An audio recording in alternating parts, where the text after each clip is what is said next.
We're about 1 minute away.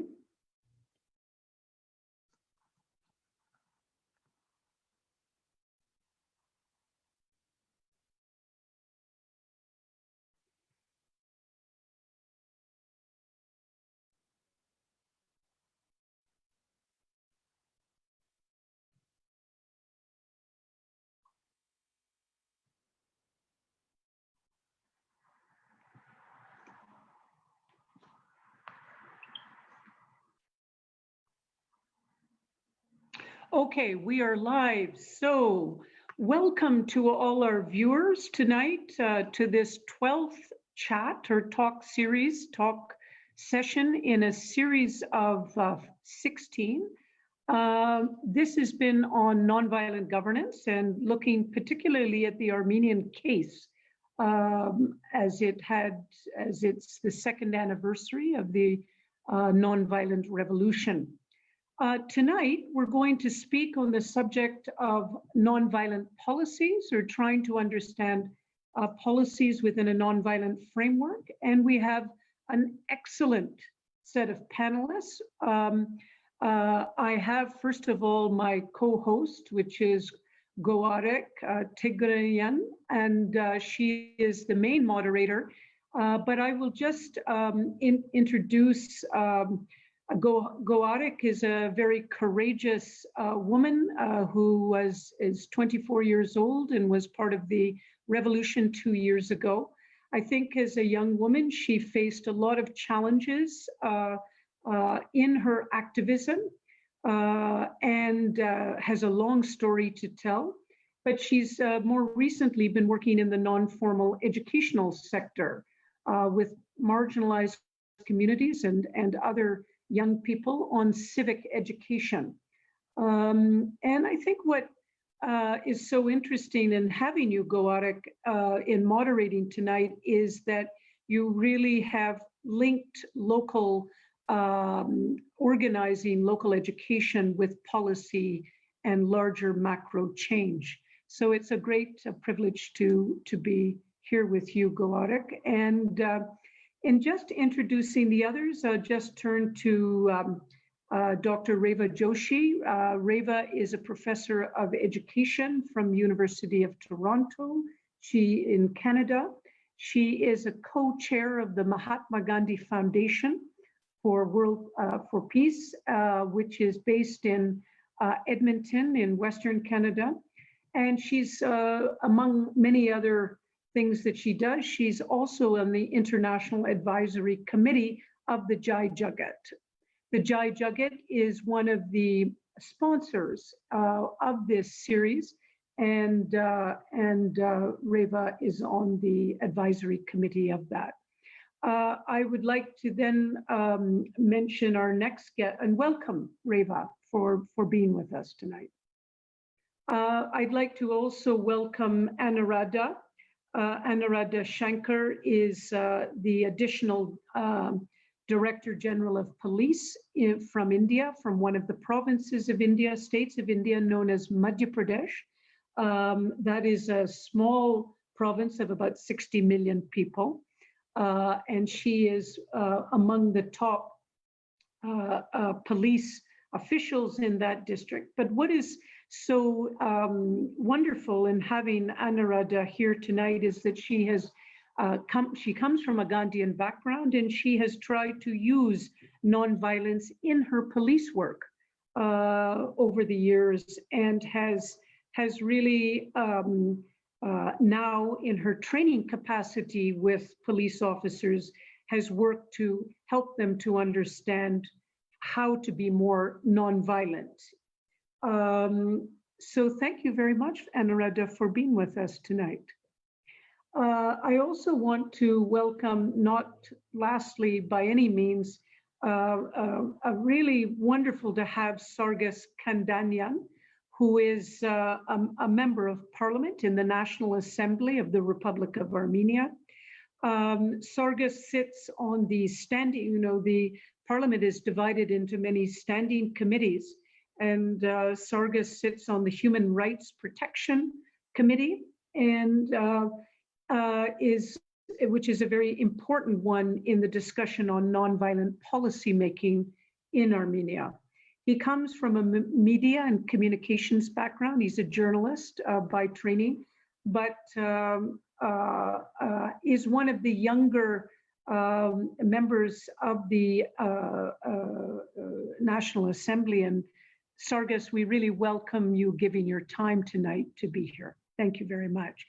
So without any further ado, I want to say that Goadik should take over, but just also to say that this is a series that is sponsored by the Jai Jagat campaign, which is an international campaign on peace and nonviolence, as well as Restart, which is an Armenian youth organization that is also co-sponsoring this 16 series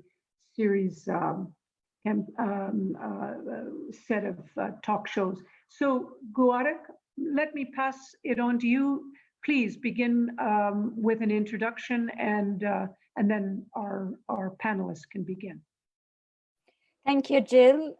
First of all, let me thank to you and to Restart for inviting me to share the floor today and this evening with you and moderate this amazing talk. I hopefully think that it's going to be great, and it's going to give so much knowledge, competencies, and skills and experience to our listeners and people who are watching. I guess I'll pass the floor. I'll say that today it's going to be more conversational, and our speakers are going to give their experience, and we're not going to raise specific questions, but we are going sometimes to have some intervention so that to put the conversation into the main topic and be in the topic. So I'll ask also our listeners and viewers to share their questions so that we'll raise them during the discussion and conversation. And at first, I guess I'll pass the floor to Reva. She will share her experience on nonviolent governance and policy making, and you have some 10 minutes to share it. Reva, floor is yours. Thank you so much, Goharak and Jill, and thank you to Jai Jagat and to Restart for this amazing series. I've been fortunate to be able to watch most of the talks, and I think they've been amazing. Let me just start with a land acknowledgement. I personally am here on what is Treaty 6 territory. It's the traditional meeting grounds of the Cree, the Saulteaux, the Blackfoot, Métis, Dene, and Nakota Sioux. And I want to acknowledge all of the First Nations, Métis, and Inuit people who have protected this land and made it possible for, excuse me, for us to thrive here today. I think it's important to start with the land acknowledgement, not just because it's become part of what we do in Canada, but because it helps us to think about this question that we are talking about today, this question of policy. I teach policy at the university, and I have to tell you that most people, when I say that, their eyes glaze over. If ever I'm on an airplane and I don't want to talk to the person next to me, I will tell them that that's what I do, and that will end the conversation. They don't want to talk about policy. And I think part of the reason for that is that it doesn't seem exciting to most people. When we talk about nonviolent policy creation, it's one of those things that people really don't think about very much. They think about the content of policy, but not necessarily the process through which policy happens. We think about, when we talk about nonviolence, we think about the revolutions that happen, as in Armenia, to create the possibility of a nonviolent society. And yet what often happens is that these processes that have baked into them the violence from before, the structures, the hierarchies, all of those things that created the system, we don't necessarily address them. So what I've been kind of working on in my head and with my students and with some of the writing I've been doing is to take an idea that we've been developing through, I've been developing this with students and colleagues. It's called slow peace.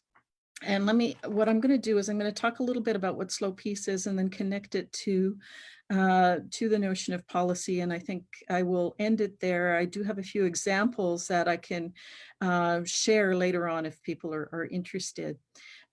So slow peace. Slow peace is this idea that has been developed by a group of us who are mostly educators, mostly classroom teachers, thinking about the kind of work that we do and what is it that makes it different? Why is this different than what somebody else might call social justice education? And what we came to is that it's based on 6 very distinct precepts that work together. First, that we are engaged with Gandhian principles. And in this crowd, I don't have to talk a lot about that, but I think the one that is foremost to all of us is the notion of ahimsa. And mostly that's translated into English as nonviolence, as we've done in this series, but we talk about it as ahimsa because ahimsa is such an important concept and it's much bigger than nonviolence. When I learned it as a child, I learned it as to not do harm in thought, word, or deed. And the more I read about it, the more I learned about the way Gandhiji talked about it. I heard that it meant love, it meant God, it meant an inclusive community. It meant understanding our interconnectedness with all of the planet and with all of the living beings on the planet. And so we really think about that as our base. Our second precept comes from an interaction with a notion called slow violence. And this is work that was done by Rob Nixon in, well, he's still doing it. But his notion of slow violence is this. He says that much of the violence that happens in the world is slow violence. But what we pay attention to is what he calls spectacular violence, bombs going off, mass shootings, as we've just had here in Canada. What we don't pay attention to is the slow violence, things like environmental degradation that happen over time, over years, decades sometimes, and often, as he says, happen to people in places that are seemingly unimportant to most of the world. And his point is that we have to pay attention to this slow violence because it is really what is destroying us as a society and as a planet. What we say is if we notice slow violence in our lives, and that could be anything from the kind of homophobia that exists in all of our societies, for example, to things like the environmental degradation, to other kinds of interactions that we see on a day-to-day basis, cruelty to animals. All of these things have an aspect of slow violence to them. And it operates because it happens on a day-to-day basis. There are little things that happen that are part of the ways in which we understand the world in which we've been taught to be in the world. And that's really our third precept, is that this notion that slow violence operates through us as individuals as much as through the structures of society, and that we have to think about the ways in which what we do on a day-to-day basis support the kind of violence that exists. When we initially ask people when a baby is born, is it a boy or a girl? Are we actually contributing to a society that is based on a particular kind of notion of gender and a particular kind of notion of what it means to be a boy or a girl, a man or a woman? So it's all these little things. So that's the third thing. So the first is the engagement with Gandhian principles. The second is connecting to this notion of slow violence. The third is to notice how we are engaged in this process ourselves. In order to do that, and here's the fourth thing, we actually have to step back. We have to take time, as we're doing right now as a planet, we have to take time to step back and notice and really think about the things that we do. I don't think I need to say much more about that one right now. Now, the fifth precept is that if we are in fact engaged in this process, we have to really think about a new way of being. So slow peace is not just a reaction to slow violence. It's not just a way of addressing slow violence. It's really a way of creating a new way of thinking about the world. And then the last one is that it is part of the reason we call it slow is that it is not a quick process. It's not the sprint, it's the marathon. We have to make the commitment to be part of this for the long haul. Okay, so those are the 6 precepts. Now, what does this have to do with policy? Well, policy, generally speaking, around the world is made very much in the same kinds of ways. It's a hierarchical process that people have believed for years is value-free, neutral, and is the realm of experts, bureaucrats, and politicians. The rest of us just get told what it is.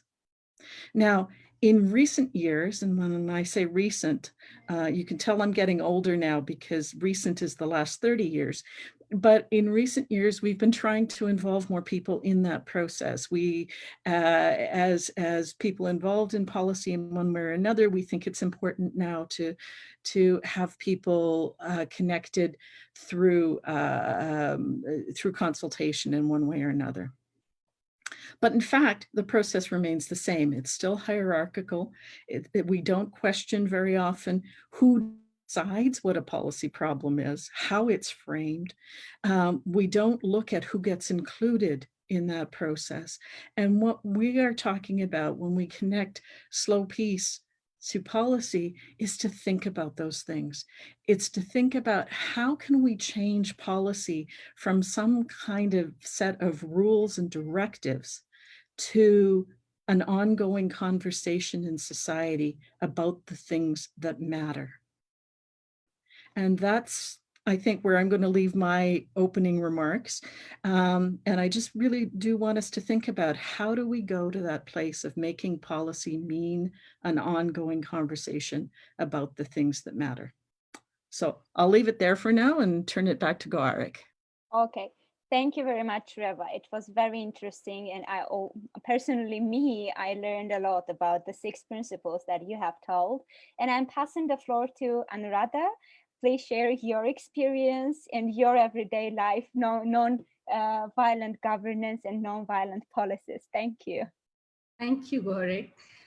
And it was wonderful listening to Reva.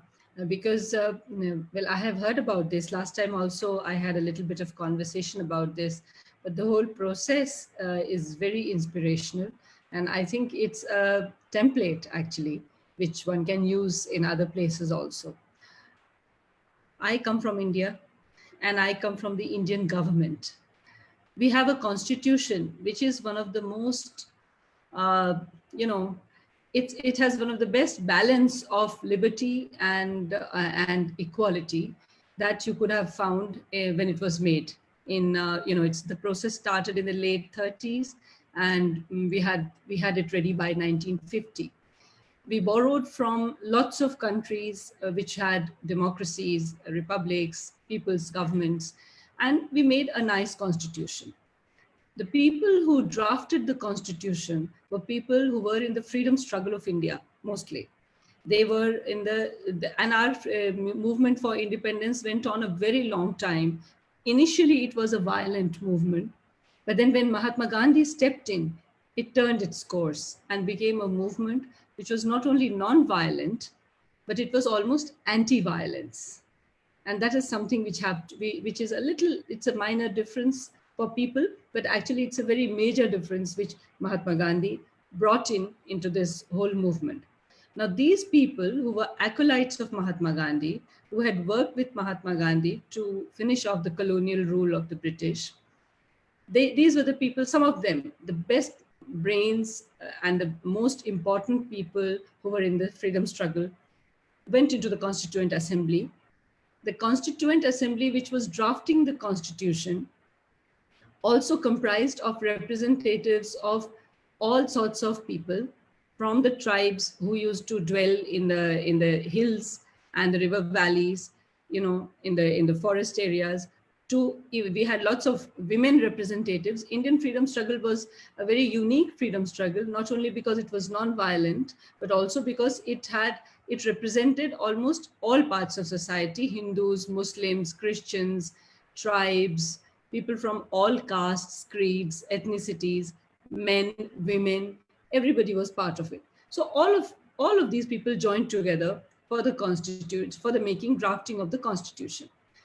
The Constitution focused on all modern values: liberty, equality, fraternity, equal opportunity, but it forgot to mention nonviolence. This is so important. This is such an important lacuna in our Constitution. And because of that, all policies have been informed with every good thing: human rights, responsibilities, every good thing. But the core principle which brought us our freedom, non-violence, ahimsa, as Revaji said, ahimsa, which is a very complete thing, which is both from temporal to spiritual. It has got all aspects. That ahimsa, that non-violence, is totally absent in the entire Constitution of India. So if it is not there, then it does not inform, it just does not inform policy.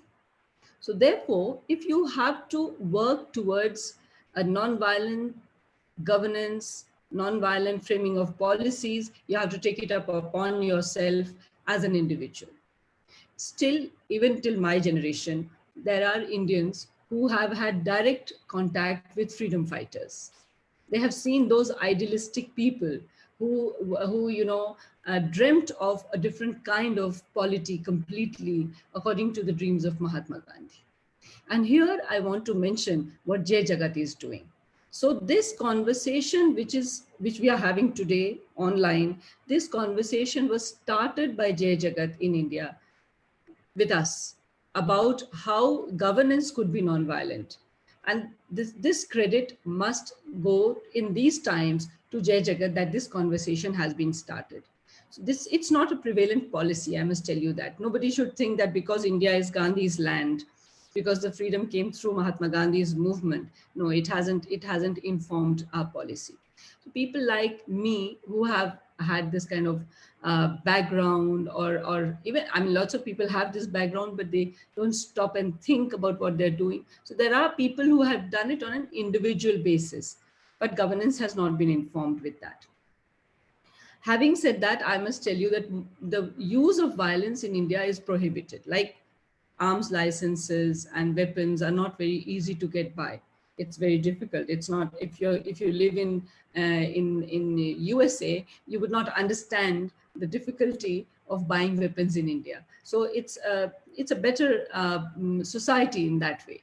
Also, the use of force for controlling a public order situation, or during an investigation, or looking after people in dire times like the coronavirus pandemic, you are not allowed as a government agency to use violence until there is threat to your own life.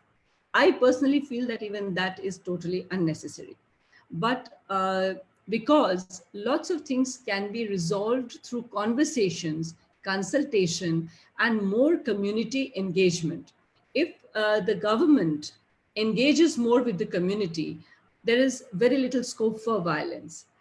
When you research about non-violent policies or non-violent governance, it's very interesting. You'll only find non-violent resistance. You will find non-violent protest. Try and Google it. You'll never find even one page opening on non-violent government or governance. That is because all governments have reserved violence for themselves. All, without any exception, all over the world. And India is no exception to that. This is a fallacious way of looking after. There is a fallacy in this. The state which is governed by the people, because I'm talking of democracies, and I'm talking of countries like India and Armenia, where people are electing their representatives. So the people have elected our friend Sargis, but they have not given Sargis the power to completely rule over them. He represents them, all members of parliament. Everybody, all representatives represent the people. They are not supposed to rule the people. And as Revaji said, that we are informed of the policy, we are not participating in the policy.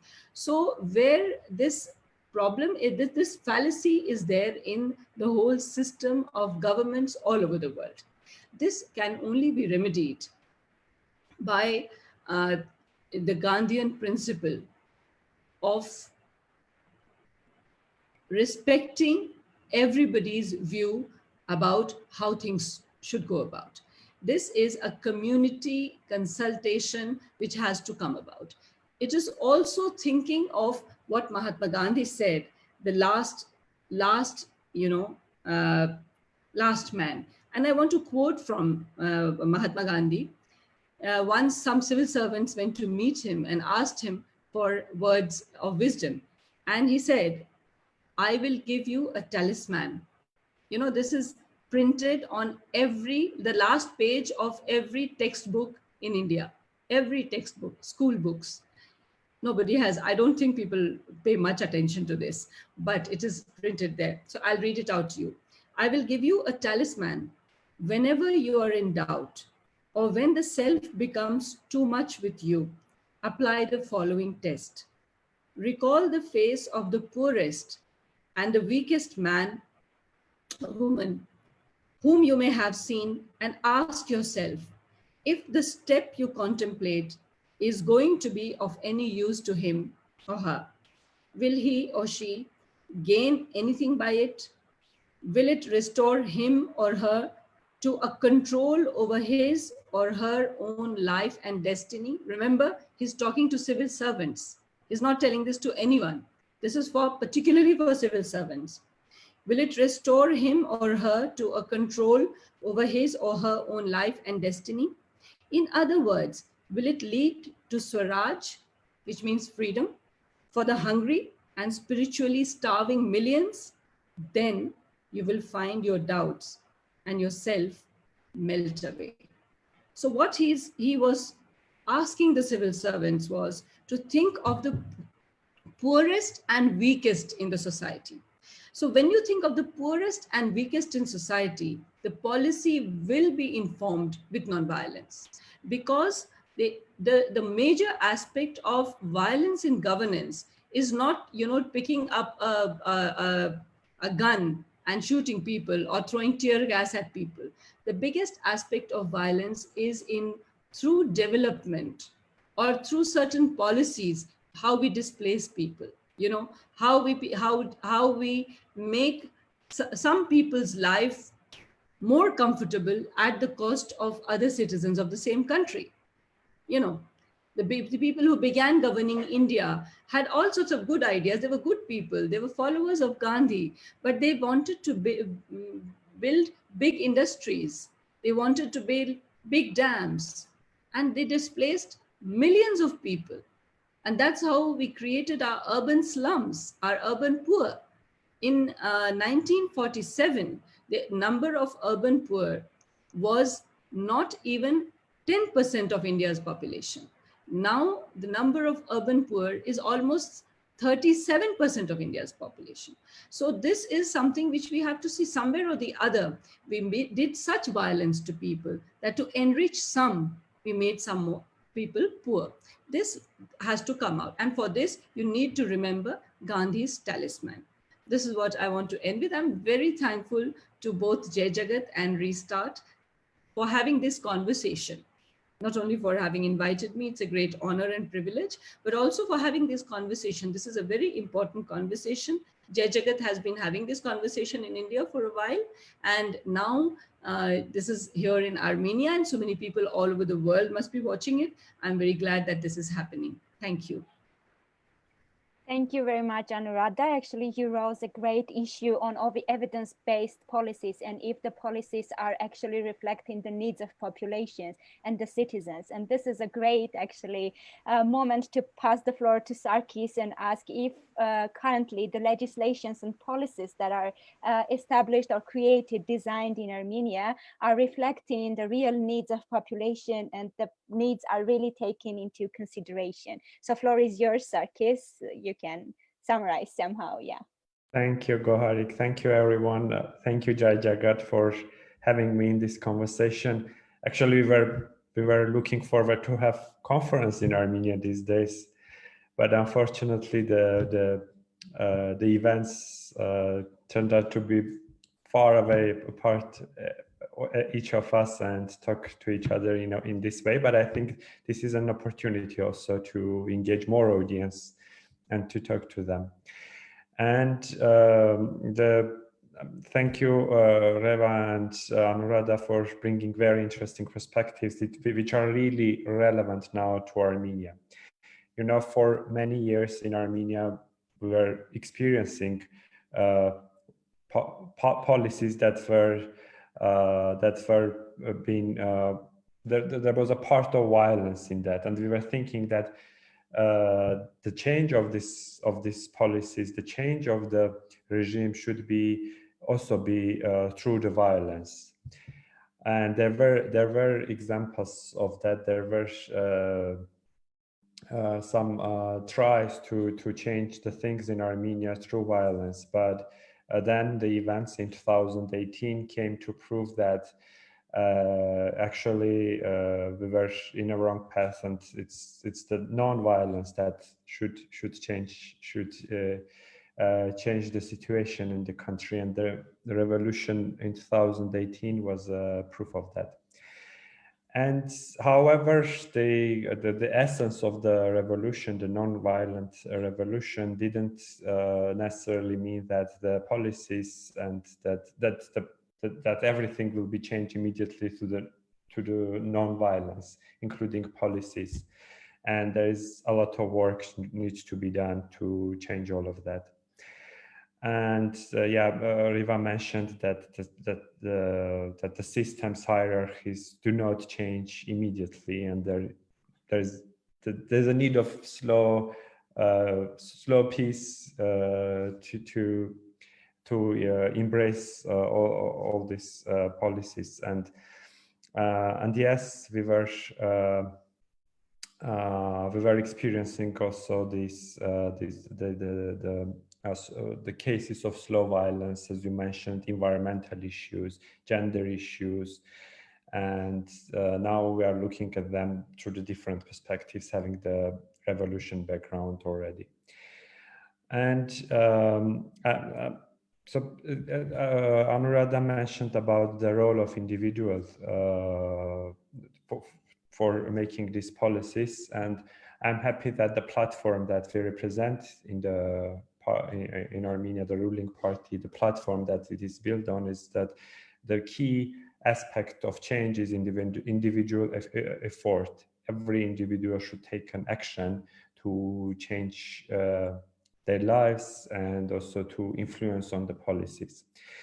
And it's interesting that you mentioned about the power relations and the role of the public servants and policymakers, that they think that they should rule and others obey, and it's really tempting. I would confess that sometimes it's really tempting to think that we are rulers, and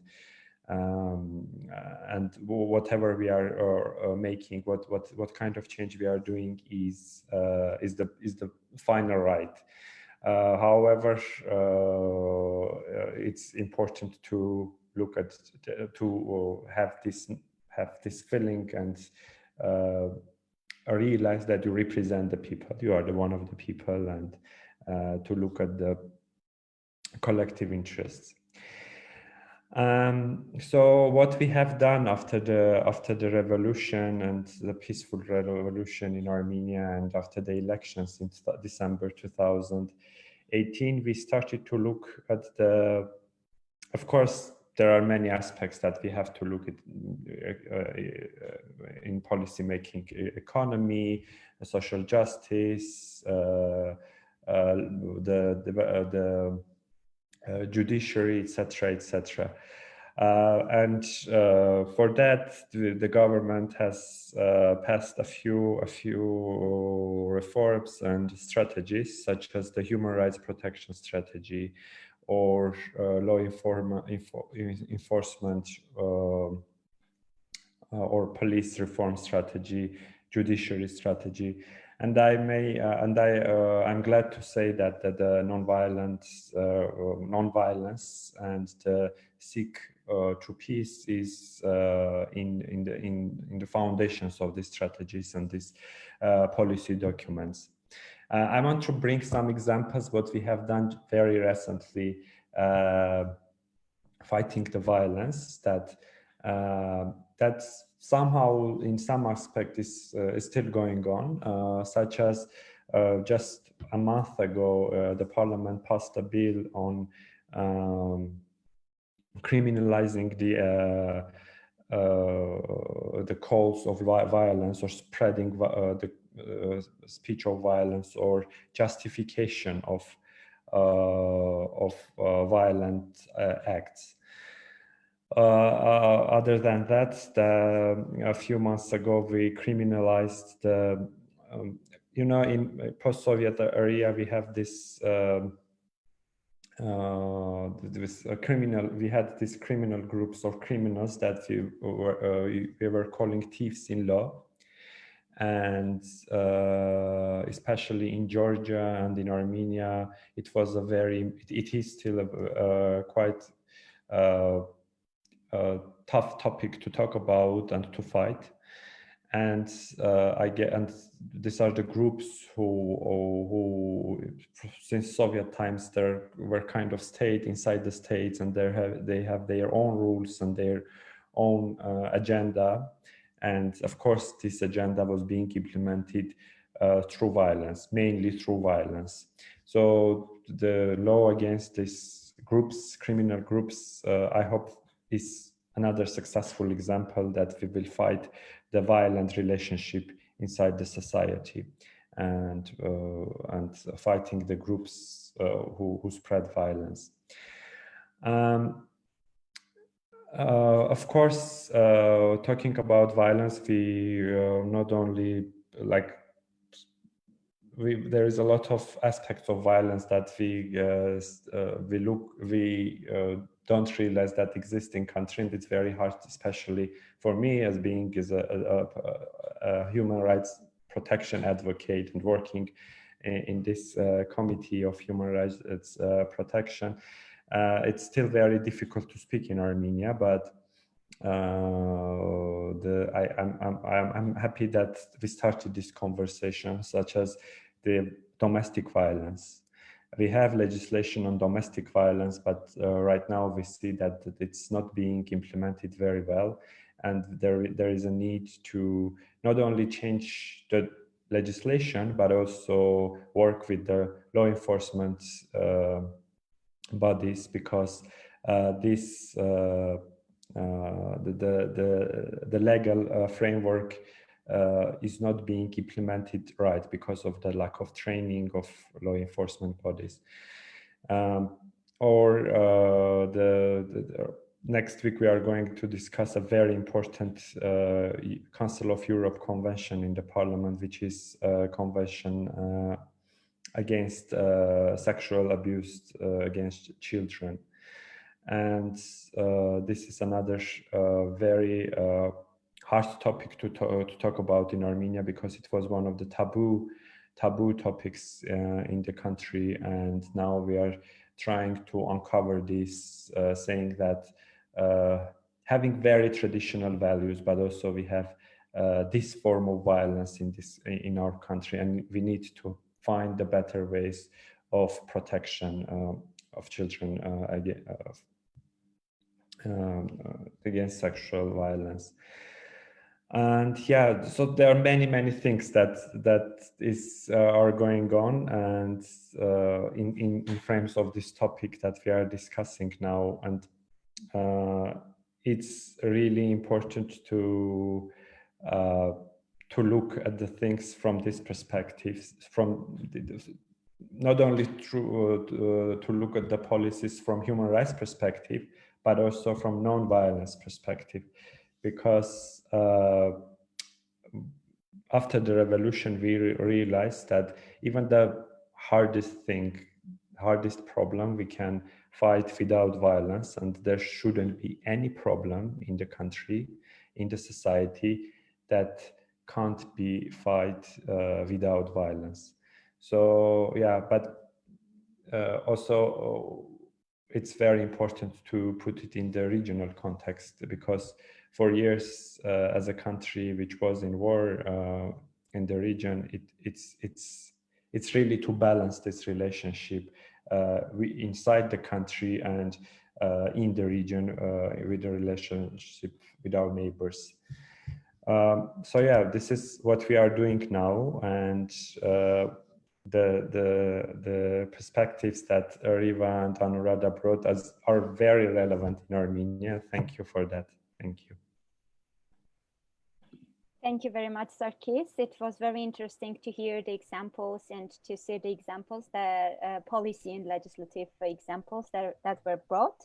But anyways, I would like to maybe remain in the topic of evidence-based policies, which maybe somehow are also non-violent policies, because anyways, the citizens are engaged and there is no place for aggression to raise, or they think that they are a part of this process, because as you, Reva, told, policies are hierarchical things, and sometimes people only think about content but not participation in the process. So I would also like to understand, how should citizens or actors participate, key actors in the processes participate and make it non-violent? If Jill has something to add, maybe you can add. Yeah. Okay. Well, let me actually, it's a very good question, Gwarik, and I just want to say, Sarkis and Anuradha, I have been so enjoying listening to both of you. I think one of the things that is very important is to think about these issues of power and representation dialogue, and both of you brought that up. So how do we get to a place of having a different kind of process? Well, I think first of all, we have to question these things that we take for granted as being the right things.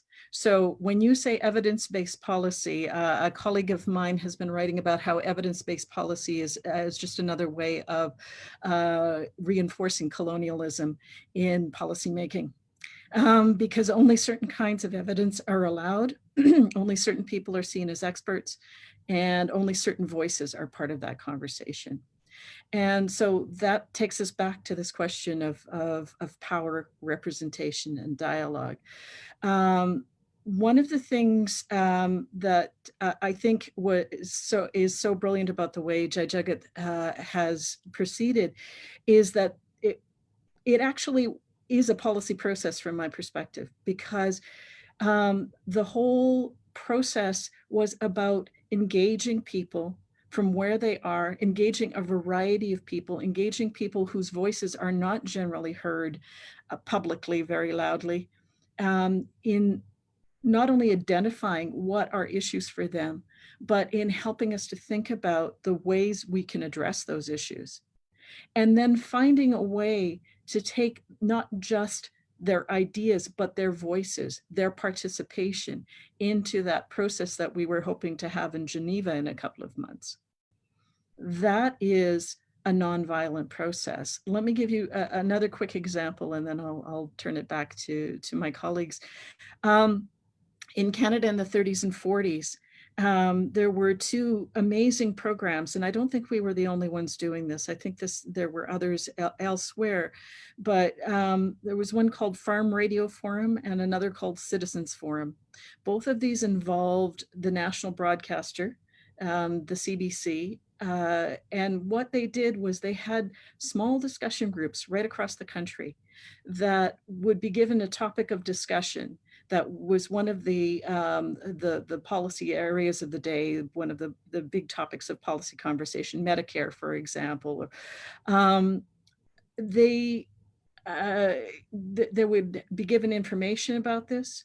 They would talk about it. Their ideas would be fed back into local conveners or regional conveners who would then participate in a panel conversation on the radio that everybody could listen to about those issues. And then, and part of that conversation would also be people who were seen as official policymakers. So people, elected representatives or civil servants. And then a report would be done on the whole process and fed back not just to the policymakers, but to the people who had been involved in the discussion, so that this could be a part of an ongoing discussion. And it was a really lovely way of thinking about how do we involve people in the conversation. The last thing I want to say is that dialogue in this process has to be different than consultation in the way that we often think about it in policy. So consultation is about somebody who is in a bureaucracy or in a government saying, here's the question, and here's the people that I'm going to go talk to about that question. Dialogue has to be about people actually being able to say, here are our concerns, and that being heard on the other side of it. And it has to be done in a way that respects the principles of ahimsa. So not everything is acceptable. So in the way that Sargis, you're talking about criminalizing speech, hate speech, violent speech, I think it is important, it's vital that any kind of opinion or speech that somehow demeans other people, that promotes violence, that takes away the humanity of somebody else, cannot be part of that dialogue. Out there, but it is not part of the conversation we need in the dialogue on this policy, on these policies. So those are just some initial thoughts in response to that, and I'd love to hear what other people have to say. Anuradha, what do you have to say? And yeah. Well, I have to say a lot, but I have to say a little here because of the time, constraints of time. So I was just thinking about, some policies which we already have in India. And so there are rules and laws, as Riva said, that, which come from above, those from the glacier which is melting. But there are some which are organic. And one of our laws, the Right to Information Act, is a very organic law. It came through people who were working in grassroots movement, like Jai Jagat. And although it is not a perfect act, it has been diluted a lot. And lots of, people are doing, like Reva has this slow piece, we have got slow governance. So, they'll try to dilate it as much as they can.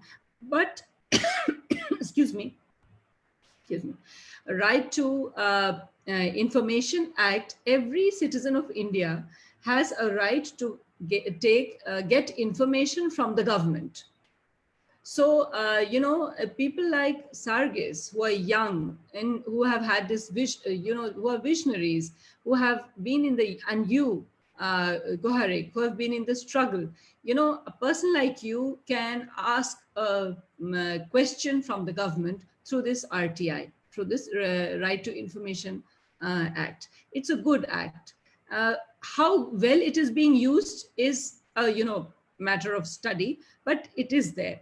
Then there is another act which is called Public Service Guarantee Act, in which if you have, if there is any public service which the government is giving, and there is a time limit to your demands, to the people's demands, and it hasn't been met, that public service can be questioned.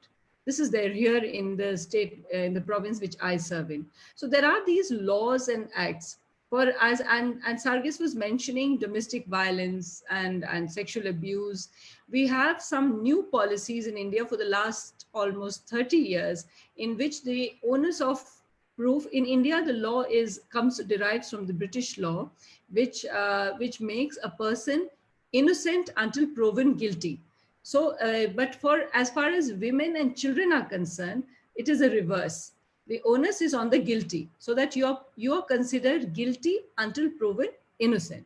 Therefore, if there is domestic violence, then the male partner, if he has there is a complaint against him by the female, then he is considered guilty until proven innocent. So these kinds of things, considering the special needs of populations, have been done. How effective they are is a different matter. We also have a Prevention of Atrocities Act for what we call the scheduled castes and the scheduled tribes. And that Prevention of Atrocities Act has got lots of guarantees for the most marginalized people in India, the poorest of the poor, according to Mahatma Gandhi. But again, it is not, unless there is an intervention of grassroots organizations, and organizations like Jai Jagat have been really working hard for that. There is really not much movement within the governance framework. So I was listening to Sargis, and it was so inspirational seeing his enthusiasm and his faith. The most important part is the faith that he has. And I wish you well in your faith. And I do wish that you will remember that your bureaucracy has not been elected by the people. It has been selected by a system. It doesn't answer to the people. Always remember that the bureaucracy has to be always examined. You must always examine your bureaucracy. I'm telling you this from 30 years of experience and watching some very innocent politicians, many starry-eyed politicians like you, who have trusted the bureaucracy too much. Trust your people rather than the bureaucracy. And I'm saying this being a bureaucrat myself. So the bureaucracy has its own goose to cook, so to say. So you have, and although here this is a vegetarian forum, Jai Jagat, but still I'm talking of cooking geese. So, but the public representative has to go to the public, to the people. So as a people's representative, remember that you should have their voice. What methodology you are going to devise, you will have to decide. There are many methodologies in many countries of the world. You can study them, find out something more organic to your own system. But I feel I must give you this warning, being a crusty old bureaucrat. And that's what I feel is happening in most places. As Riva very rightly pointed out, that as the consultation amongst people, the policy makers, which must be shared with the people who are talking amongst themselves. The consultation has to be amongst these people and then go to the policy makers. So this kind of device can of course be made somewhere. I mean, we should do this in India also much more. Thank you. Thank you, Anuradha. It was very amazing, actually, to talk about the issues that while you were talking, I did some notes, and one of them is that sometimes the laws are in place. Unfortunately, they are not actually operated and they are not implemented, and the policies that should be implemented are not in place. And I would like to go to Sarkis and understand how to tackle these issues in the Republic of Armenia, because we know that the laws are actually in place, and in regard to any field, I mean, the domestic violence law is not the best one and not the best option to have, actually, but yes, we also have that at this point.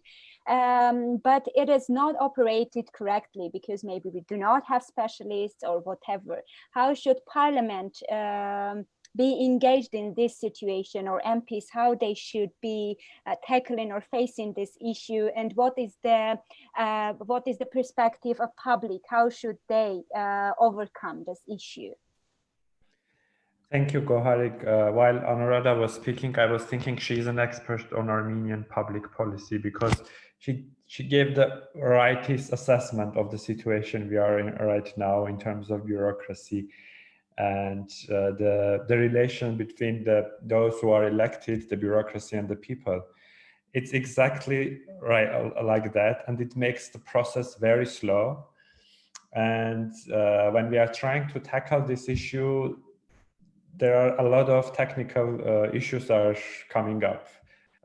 Low salaries, institutional memory, all of that. And it's really hard to fight it, because there are many other aspects while we are trying to change the bureaucratic relationship between people and between the offices that are working, the institutions. They should work with the people.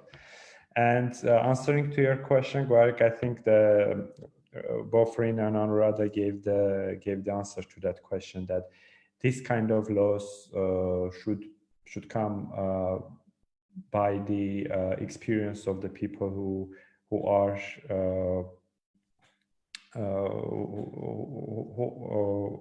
who are interest groups of these laws. So it's not us who should sit in our offices and write laws and say that this is the right thing to do, but especially Parliament and especially the MPs are the ones who should go to people, to talk to them, to become this platform between the people who are electing us and the implementators of the policies.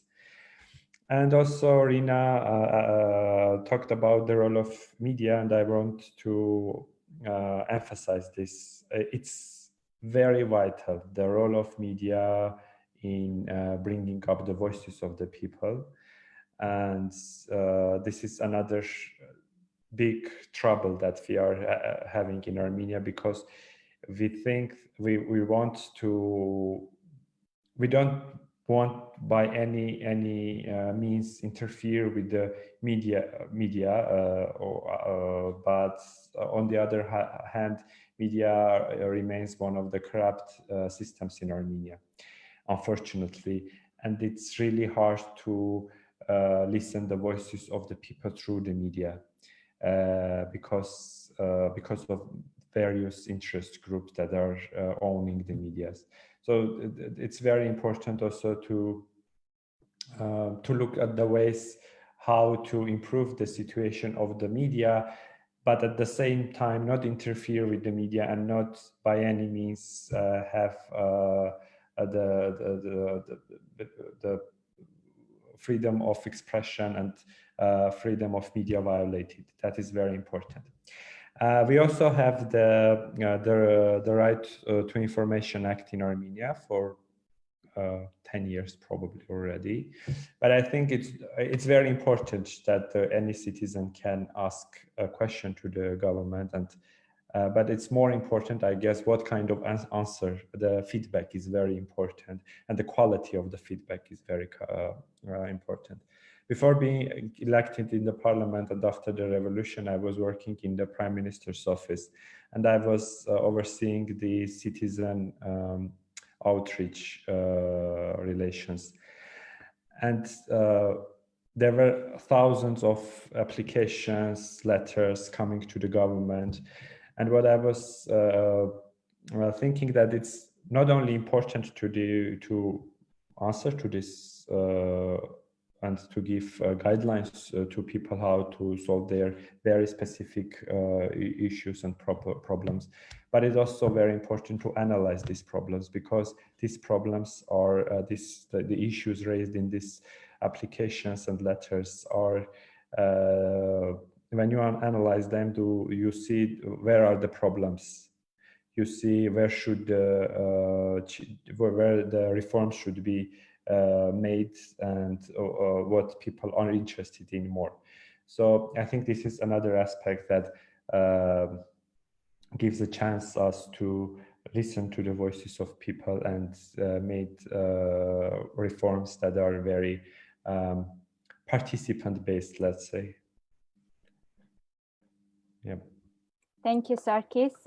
Actually, when you went to the reflection mechanism, let's say, or how people are treated by some authorities, let's say, they are not treated in dignity and respect. And this attitude also should be changed in Armenian reality, because sometimes, yes, the questions are so specific, I know that, but anyways, they should be treated in dignity and respect. And when I go to human rights, throughout this whole conversation, I was thinking that I don't remember when, but it was told that human rights are another thing and nonviolence is something different. As I have a background of human rights, I always compared them. And for me, these are equal and these are quite interlinked. And I'd say that I cannot imagine human rights without nonviolence and nonviolence without human rights, because these are backgrounds for each other and these are foundations for each other. And if we go with our, I guess, final round, because it's already an hour and it passed so quickly that we couldn't even realize that. What is your final message towards nonviolence, towards policies, towards participation of citizens? And I'll correct myself about the evidence-based policies, saying that it's maybe more need-based policy, and how we are going to reflect these needs or issues that our citizens have in the policies, in the legislations that are developed or designed by our government. So what is your final, let's say, message to this talk and to the listeners of this talk? Okay, I will just jump in and I'll say, I teach courses on policy, so to try to wrap this up this quickly is very difficult. But I think that if you listen to the essence of what we're all saying, it is about making sure that this is not simply a mechanical process. It's not simply a process that is guided by certain people who are in power, but it is a process that needs the engagement of all, and it needs the commitment of all. That's what I would end with. Thank you very much. Anuradha, what is your final statement or message to our listeners? Well, I can only give you an example of how we have done sometimes, because in India, during the recent decades, we have had a lot of issues between communities, and violence flares up between communities. It becomes a very, what we call a riot, actually. It means just almost small, little killing sprees by any community. So I needed to, whenever I have been posted in the field, I needed to deal with that. And for that, what we started was from day one, the moment I landed up in that area, started consulting the community at the most basic level, at the smallest level. In every community, we went, the police went, sat down with them, had a cup of tea, and started consulting and started asking what their points of annoyance, anger was. And when you listen to people articulate their anger, you know how to deal with that, because there are sometimes very, meaningless issues. They're not very important issues, but nobody has talked about them. Somebody's cow grazing in somebody's field or something like that. So this consultation I have done personally, I have always done, and this has been able to stem lots of problems in lots of places. And I personally feel that there is only one solution to getting people's voice heard, and that is going to the people. And you can decentralize that. It's not the prime minister has to talk to the people. There is this whole system of both public representatives and public servants, and they need to go to the people at the most basic level. And that there they should not cut off anyone, whether they are ordinary people, political people, community leaders, or grassroots workers, even those people whom you call revolutionaries. Talk to them. Let's talk to all of them, and let's see what they can give for that, their own policy, their own polity, their own governance. And I think that is the way out. That is the best way that I have, through my experience, I have seen that. Thank you so much. Thank you for having me here. Thank you. Thank you very much, Anuradha. Sarkis, your final statement? Correct. I think while making policies, we should just do like we did our revolution. We should be sure that everyone's voice is heard. And as Anuradha mentioned, it should be very decentralized, and everyone should take an action in making these policies. And also, I think that while we are thinking of policies, we need to think specifically about the individual, how it will change the life of individual, not a field or a group or an elite, but how it will change the life of an individual. And for me, the lesson learned from this session is that I should listen more and talk less. That is the way to make better policies, I guess. Thank you very much. Actually, I want to continue what Sarkis said. And for me, the lesson learned, and actually, I'll say the summary of the whole talk is the key to succeed in nonviolent policies and governance is to listen to people and not be bored to listen their stories, no matter if they are personal or they are specific or they are broad or whatever. Just have time to listen to people, and this will bring to better and successful solutions. I guess I will finalize here and pass the floor to Jill. Jill. Thank you very much. I think one of the other issues besides listening, Gorak, is also dialogue and trying to resolve difference through interaction. So that takes a proactive listening and responding and trying to see how to feel the situation of the other and bring and lessen the gap that people have who are in conflict. Because I'm sure Sargis is seeing everyday conflict and how to resolve that conflict non-violently, so that no one person feels like the victor and the other feel like the loser. An inclusive way of dealing with conflict is an essential part, I think, of nonviolent governance also.